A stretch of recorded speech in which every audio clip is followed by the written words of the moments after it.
से इत्तेहादुल मुस्लिमीन के सभी चाहने वालों के लिए इस वक्त की बड़ी खुशखबरी। कर्नाटक के बीजापुर नगर पालिका चुनाव की काउंटिंग से लेकर हम हाजिर हुए हैं। जी हां दोस्तों, आपको बताते चले कि कर्नाटक के बीजापुर में मजलिस इत्तेहादुल मुस्लिमीन ने 2 सीटों पर अपना खाता खोल दिया है। दोनों सीटों पर मजलिस इत्तेहादुल मुस्लिमीन ने कर्नाटक के बीजापुर में शानदार जीत हासिल कर ली है।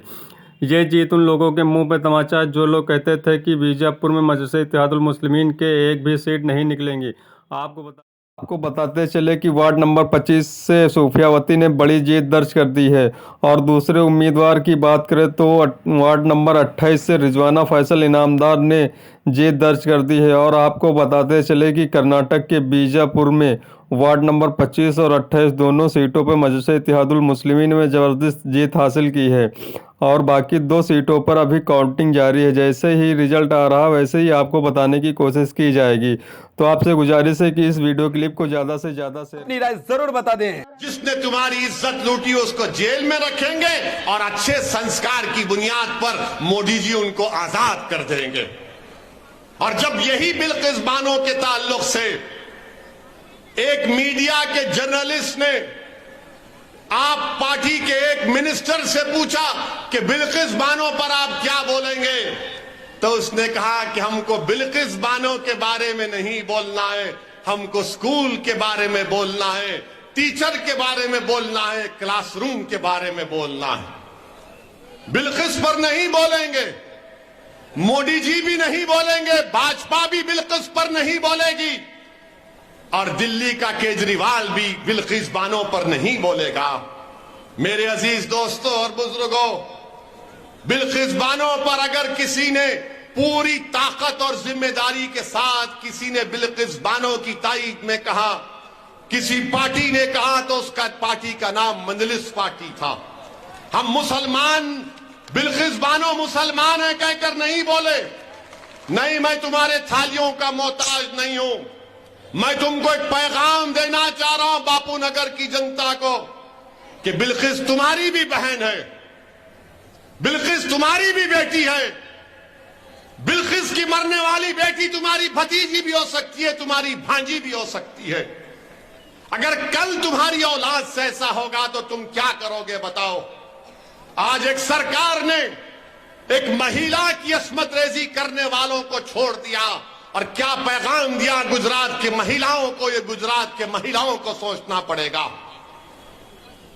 मेरे अजीज दोस्तों और बुजुर्गों, फिर आपकी और हमने देखा कि गुजरात में मुस्लिम बच्चों को पत्थर फेंकने के इल्जाम में रोड पर लाकर पुलिस उनको मजमे को, जैसा आज मजमा है, उस मजमे के सामने जनता को खड़ा करके मोदी सरकार, मोदी की हुकूमत, भाजपा की सरकार उन बच्चों को रोड पर लाकर लटों से मारते हैं।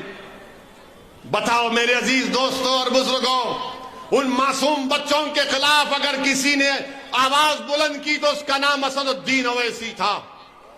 मैंने आवाज उठाई, पुकार पुकार कर कहा और आज भी कह रहा हूं कि जिस सरकार ने उन बच्चों को मारा, आपके पास दिल नहीं है, आपके दिल में रहम नाम की कोई चीज नहीं है। आपने उन मुसलमानों को रोड पर लाकर क्यों मारा बताओ। आप क्यों मारा उनको? उनका जुर्म सिर्फ इतना ही था कि उनका मजहब इस्लाम था। उनका जुर्म सिर्फ इतना ही था कि उनका नाम मुसलमान था। इसीलिए आपने रोड पर लाकर उनको खूब मारा, जनता को बिठाकर मारा। अरे मुझे तकलीफ इस बात की है कि पुलिस ने मारा, सरकार ने कहा पुलिस को मारने के लिए। मुझे तकलीफ इस बात की है कि जनता जो खड़ी हुई थी, उस जनता थालियां मार रही थी जब उन बच्चों को लटों से मारा जा रहा था। बताओ आप, ये क्या इंसानियत है?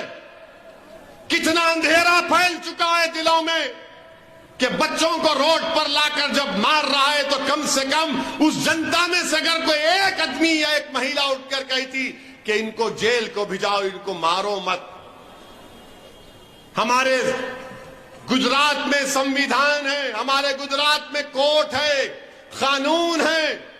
ये जुल्म है उन बच्चों को रोड पर लाकर मारना। मैंने जब ये कहा कि मुसलमानों की इज्जत नहीं है, हमको बेइज्जत किया जा रहा है, तो पूरे मीडिया में इस तरह से बनाकर पेश किया गया कि असदुद्दीन ओवैसी किसी एक समुदाय के खिलाफ बोल रहा है।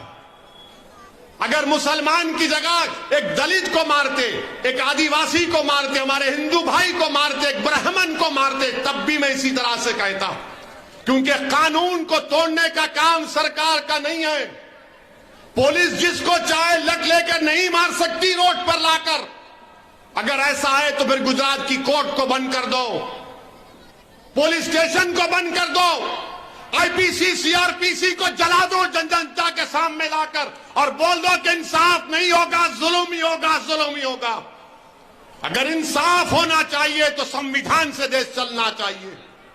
मेरे अजीज दोस्तों और बुजुर्गों, ये लड़ाई मंदलिस की है, बच्चों को लाकर मारा और पीटा जाता है। मेरे अजीज दोस्तों और बुजुर्गों, अब आपसे अपील कर रहा हूं कि बिल्किस बानो का मसला, उसके खिलाफ हमने आवाज उठाई, बच्चों को मारा हमने आवाज उठाई। आप तमाम ने कहा कि हां ओवैसी ने आवाज उठाई, मगर मैं आपसे पूछ रहा हूं, मैं बापू नगर की जनता से पूछ रहा हूं, मैदानी लिमड़ा की जनता से पूछ रहा हूं, मैं साबिर काबुलीवाला साहब के विधानसभा की जनता से सवाल कर रहा हूं, मैं सूरत की जनता से सवाल कर रहा हूं। जो लोग खामोश बैठ गए जब बिल्किस के कातिलों को छोड़ा गया, जिन्होंने खामोशी अख्तियार की,